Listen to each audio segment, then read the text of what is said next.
संदर्भामध्ये काय प्राथमिक अहवाल आलेला आहे त्या संदर्भामध्ये माझ्याकडे तरी अद्याप माहिती नाही. आपल्या माध्यमातून जे कळलेलं आहे त्यानुसार जर प्राथमिक अहवाल आलेला असेल तर त्या प्राथमिक अहवालाचा आम्ही निश्चितपणाने आम्ही सगळेच या संदर्भातली माहिती घेऊ.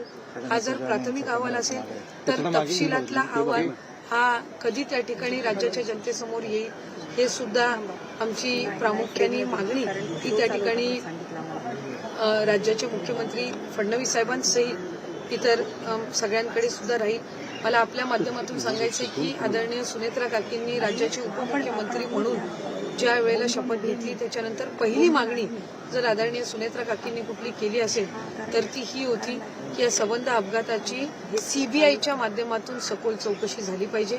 आत्ता जो हा अहवाल आलेला आहे हा नक्की कुठल्या यंत्रणेच्या माध्यमातून आलेला आहे याच्या संदर्भातली हा कुठल्या यंत्रणेच्या माध्यमातून आलेला आहे किंवा तो काय आहे याची अद्याप माझ्याकडे माहिती नाही. आपण जी सांगितलेली आहे तीच मी या ठिकाणी ऐकलेली आहे. पण सीबीआयच्या चौकशीची मागणी ही आदरणीय सुनेत्रा काकींच्या माध्यमातून त्यांच्या पत्राद्वारे ही केली गेलेली आहे. त्याच्यामुळे सीबीआयच्या चौकशीचा सुद्धा अहवाल हा त्या ठिकाणी लवकरात लवकर हा आला पाहिजे आणि हा राज्याच्या जनतेसमोर हा मांडला गेला पाहिजे. विजिबिलिटी कमी असल्यामुळे हा सगळा अपघात झाला. आज जो अहवाल आलेला आहे तो आपण म्हटल्याप्रमाणे एका यंत्रणेच्याकडून आलेला आहे. कोणाकडून? DGCI कडून आलेला आहे. तर हा प्राथमिक अहवाल आहे असं त्यांचं म्हणणं आहे. तर जर हा प्राथमिक अहवाल असेल तर याचा तपशिलातला अहवाल ते कधी देणार आहेत तर त्या संदर्भातली सुद्धा माहिती ही मिळणं ही अपेक्षित आहे. आणि हा एका यंत्रणेचा अहवाल आलेला आहे. आम्ही मागणी केलेली आहे सीबीआय चौकशीची म्हणजे सीबीआयच्या यंत्रणेकडून जो तपास चौकशी होते याचा अहवाल हा सुद्धा लवकरात लवकर येणं हा अभिप्रेत आहे. आणखीन काही यंत्रणा आणखीन एक मला वाटते राज्याचे मुख्यमंत्री देवेंद्र फडणवीस साहेबांनी सीआयडीची सुद्धा चौकशी लावलेली आहे. त्यांचा अहवाल आणखीन येणं त्या ठिकाणी अभिप्रेत आहे. आणि केंद्राच्या यंत्रणेला सुद्धा आदरणीय फडणवीस साहेबांनी पत्र लिहिलेलं होतं. तर त्यांच्या अधिकच्या काही यंत्रणा आहेत का तर त्यांचा सुद्धा अहवाल हा त्या ठिकाणी आला पाहिजे. आत्ता जो अहवाल आलेला आहे हा एकाच यंत्रणेचा आलेला आहे तोही प्राथमिक अहवाल आहे. तर याचा तपशिलातला अहवाल सविस्तर अहवाल यांच्याकडून कधी येईल याची सुद्धा माहिती त्या संबंधित अधिकाऱ्यांनी राज्याच्या जनतेला आपल्या माध्यमातून दिली पाहिजे.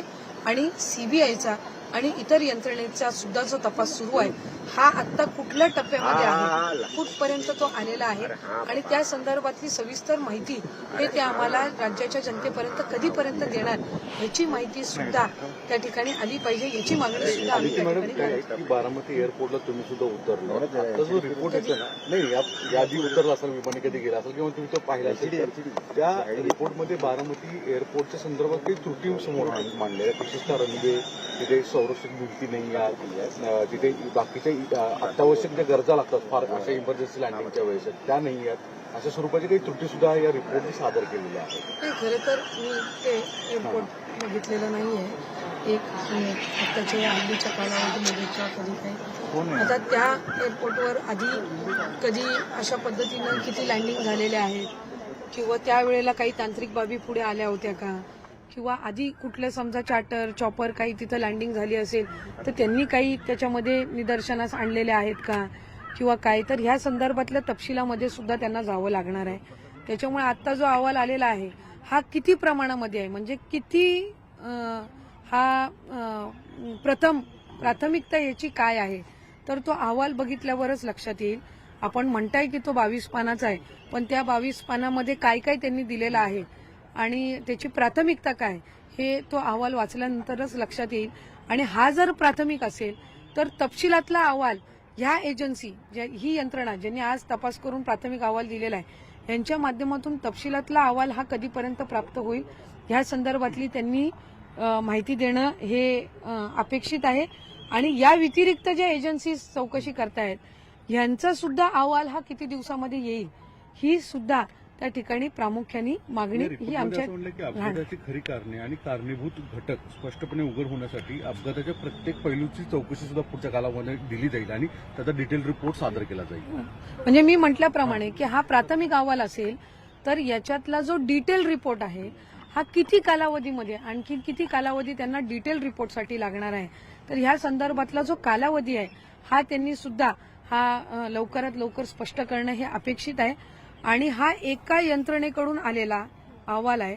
ह्या सहित पॅरलल किमान 3 ते 4 यंत्रणा ह्या चौकशी करतायत. म्हणजे सीआयडी असेल, सीबीआय असेल, केंद्राच्या काही असतील आणि केंद्राच्या काही यंत्रणेंना किंवा ह्या यंत्रणेंना जागतिक ज्या अशा अपघातामध्ये ज्या यंत्रणेंचा वापर केला जातो त्यांनाही या चौकशीमध्ये त्यांना अंतर्भूत करण्याचा अधिकार असतो. त्यांची मदत घेण्याचा सुद्धा अधिकार हा त्यांना असतो. तर त्याच्यामधून ह्या जागतिक ज्या यंत्रणा आहेत यांची पण मदत घेऊन त्यांचा आणखीन काही नव्याने अहवाल येतो का हे सुद्धा त्याच्यामध्ये पाहावं लागेल.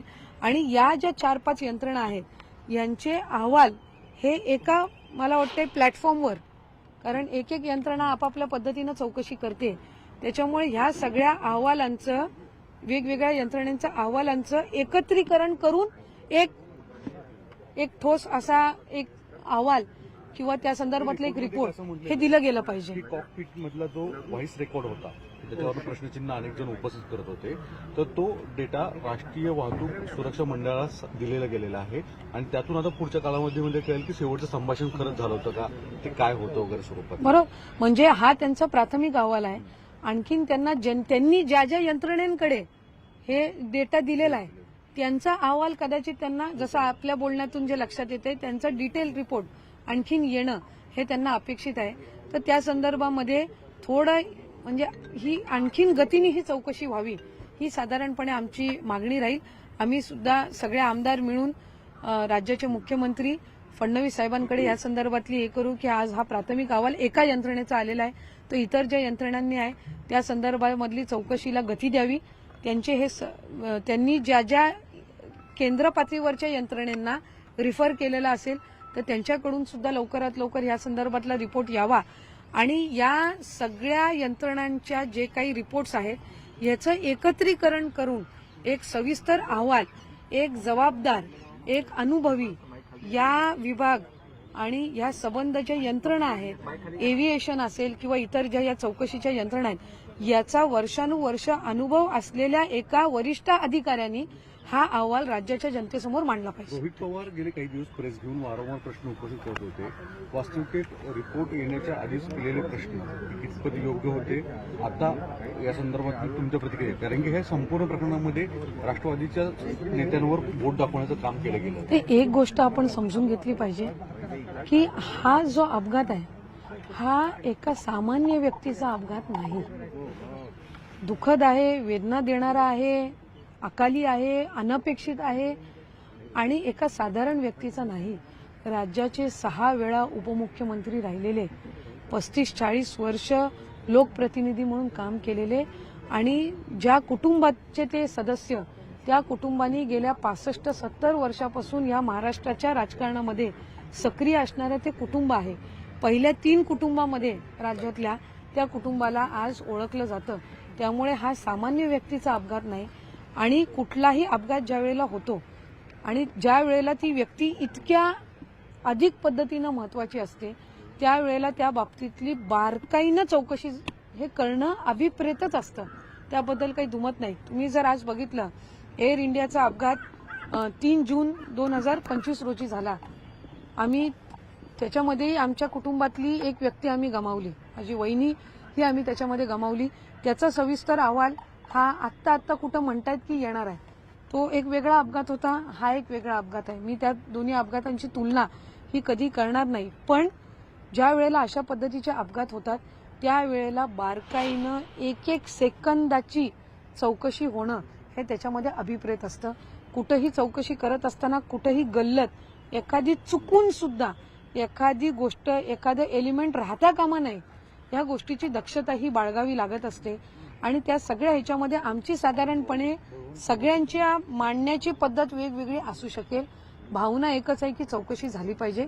चौकशी करत असताना बारकाईतले मुद्दे हे तपासले गेले पाहिजेत आणि राज्याच्या सबंध जनतेसमोर हा सगळा तपशील हा आला पाहिजे.